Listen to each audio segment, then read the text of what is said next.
So this video is an extension of the last video on the law of sines. And in this video, we're going to talk about this special case of side-side angle, which is the one you've got to watch out for. Because when it's a side-side angle problem, what you're going to have is you're going to have the angle, you're going to have a side, and then you're going to have the side across from it. So the important part to realize is it's the non-included angle that makes us have to just double check what we're doing. This is called the ambiguous case because when you have a side-side angle problem, you could end up with 0 triangles formed, 1 triangle formed, or 2 triangles formed. So there's 2 different ways to go about this. One way deals with finding the height. And remember, if I draw the height down in this triangle, then we could actually just use our SOHCAHTOA and say that sine A is the height over this B value, which tells me the height is always the value of B times sine A. And we're going to talk about how this height helps us figure out if there's 1 triangle, 2 triangles, or no triangles. But then I'm going to show you another way if you don't want to have to memorize the rules. All right. So this is the problem we run into when you don't have the included angle, is that the triangle could actually form 2 different things. So if you look, if the given information in this problem was the green angle, this blue side, and this blue side, then the way the triangle is drawn could actually depend. So it could actually move out and make a triangle with a really long third side, but there's no reason, because remember, this angle is not set up here. So there's no reason why this side couldn't come in and actually make this triangle with a very short third side. All right. So if I want to go ahead and make this part disappear over here. If we, just stick with me.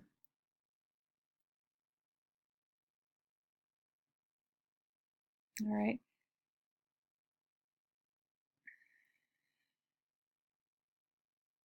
So this would be the third triangle that we could have, right? Or I guess it's only the second triangle, but you could have the triangle where the third side is moving in, or the triangle where that third side is moving out.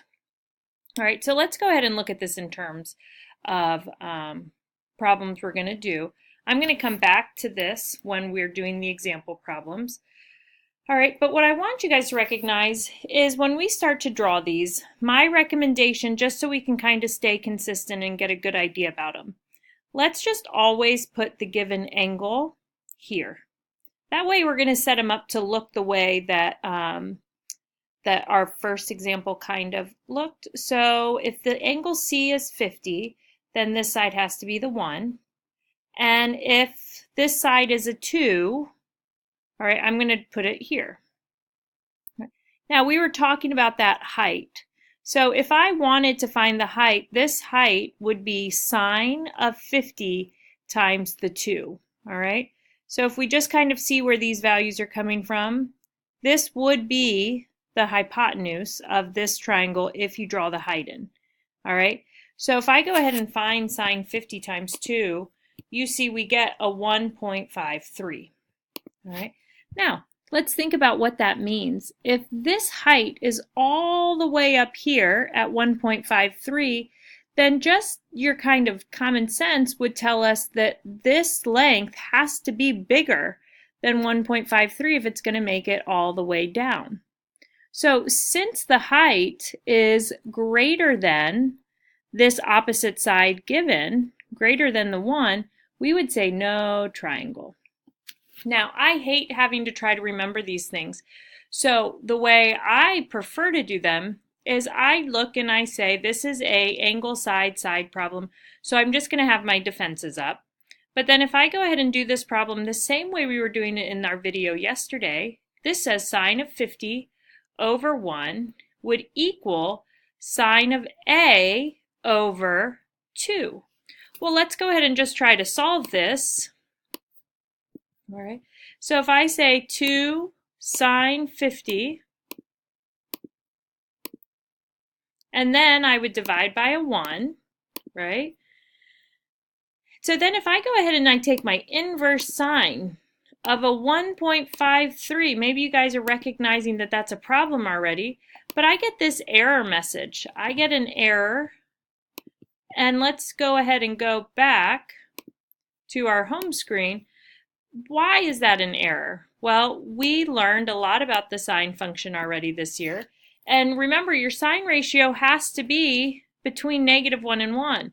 So as soon as I saw how big this number was, that might have told you, but if you forget, if you're not paying attention, your calculator is going to tell you when it's a no triangle problem.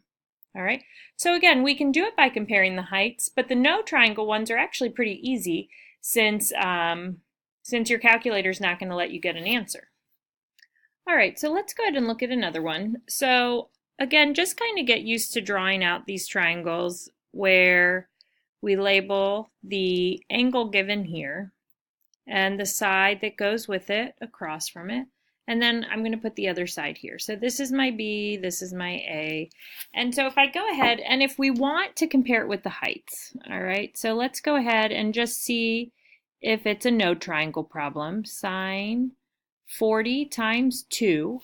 All right, when I put this in my calculator, we're going to get a sine 40, close the parenthesis, times 2. We get a 1.3. Well, that height actually works with this problem because if this is a 1.28, then a 3 is going to be able to cover that side just fine. All right, so it's definitely not a no triangle. Now, I like to go ahead and just set it up. So let's say sine 40 goes to 3 as a sine B goes to 2.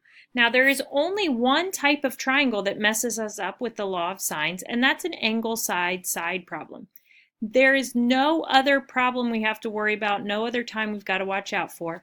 So if I go ahead and I solve this one, I would do my 2 times sine 40, which I actually have here, divided by a 3, and then I would take the inverse sine of that number. And I get a 25.4.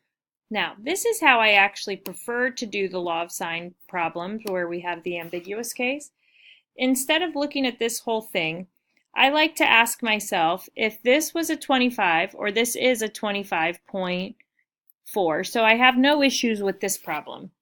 But then remember, we could have that case where this angle is still a 40 and that side is still a 2. But then this side would be the 3, and then this side would be shorter. Now, take a second and just look at that. So if this was a 40 and this is a 2, is that going to make sense? So are we going to have this be the shorter side compared to the 3? So that doesn't make sense to me. Now, again, I like for you guys to have different options to try to figure these out. If this angle is a 25.4, then to figure out what this angle is, you would actually do 180 minus 25.4. Well, if we go ahead and we put this in our calculator, we would get a 180 minus 25.4, right? And that's going to give us this 154.6. Now, could you have a triangle with a 154-degree angle and a 40-degree angle? You can't. So that's another way to tell that it doesn't work. All right. And so this is actually a case of one triangle, right? Where that side length A was greater than B, we have one triangle. So since this side here was greater than this side, it's just this one triangle was created. Now, again, I'm not going to go and solve for this triangle, but you should be able to. So you should do your 40 plus 25.4 and subtract from the 180 to get this angle, and then you just use your law of sines again to get the third side. All right, so that leaves us with the two triangle case. So here, draw this out. I have A is 35, this is 6, this is 8, and now, if you want to find the height, just to see if it's a triangle, you can, but remember, your calculator is going to tell you right away if it's a no triangle problem. So I'm just going to go straight to sine 35 over 6 equals sine b over 8. All right. Now I'm going to solve this the same way we solve all of them, but in the back of my mind, I'm going to remember this is an angle side-side problem, which means you have to be careful and check for the second triangle. So if this was sine 35 times an 8 divided by 6, and I'm going to take the inverse sine of this number, I get a 49.8. I'm going to go ahead and just round that to a 50. And so this triangle, I could easily just go ahead and find that is a 95 and then use law of sines. Now, let's think about this one though, and if I draw out our second scenario, remember the first one the calculator tells you.